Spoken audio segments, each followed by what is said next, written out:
The letter CHET has a very, very special construction.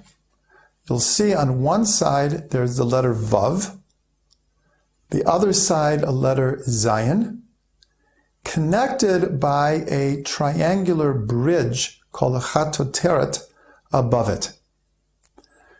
The Vav represents a male energy. The Zayin represents a female energy. The connecting triangle is like a chuppah, is like a wedding canopy.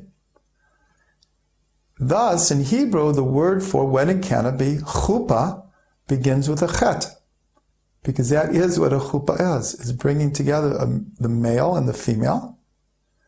And the upper triangle is what's called the third partner in a relationship, which is God.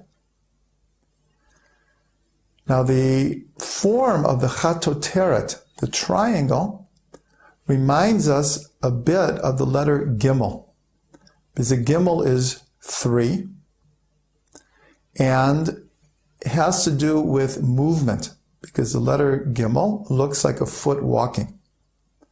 So the letter Chet, in a sense, represents a similar type of energy. In the letter Gimel, we talked about what's called Ratzov V'Shav, running and returning. The Chet looks like a gateway through which one runs and returns. And the connection between the Gimel and the Chet, the Gimel equals 3, and the Chet, which equals 8, but we'll see it's made up of 3 components: the Vav, the Zayin, and the CHET. The letter Chet is the first letter of the word Chai. Very, very famous word in Hebrew, life. Many people wear a necklace or a pendant that has a Chai in it, because the Jewish faith is connected to life, is life affirming. L'chaim, l'chaim. So the letter Chet is full of life force.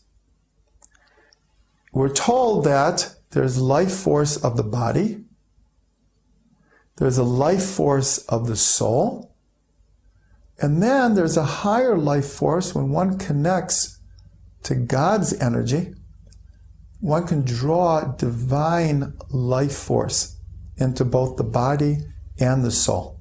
The idea of the Chet being a gateway through which we come in and go out is connected to the number of 8. 8 in Judaism and in Torah teaching is very similar to how 8 is related to in many other cultures and religions as a number of 1 beyond 7, representing full cycles. 8 represents something that's eternal, that's infinite, 1 beyond. Thus, the symbol for infinity is a number 8 on its side, where it seems to go in circles infinite amount of times. So this is connected very much to the number 8 as relates to circumcision. We're told that circumcision in Hebrew is called a brit, a covenant. And a covenant is beyond any normal relationship. For example, a husband and wife can get divorced. But a covenant means an unbroken, infinite, eternal type of relationship. The circumcision represents and symbolizes the eternal connection between God and the Jewish people. The covenant he made with Abraham and the patriarchs and the matriarchs down to our day, that he will be our God and we will be his people, and the covenant on the land of Eretz Israel, the land of Israel, as the homeland of the Jewish people. So the idea of circumcision is one beyond a regular relationship. The one holiday that we have that has 8 in it is Hanukkah. The other holidays that we mentioned, Pesach and Sukkot, are 7 days.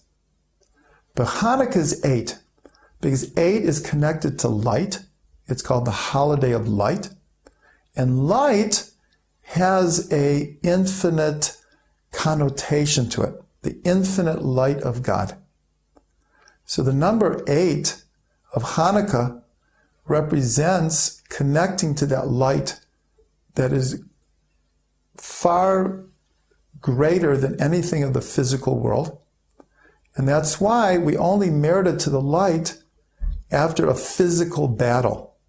This world very much is represented by the cycle of 7, but we reached one beyond it because we were fighting not just for our physical survival and a physical homeland, but we're fighting to maintain our traditions which are connected to the infinite light of God.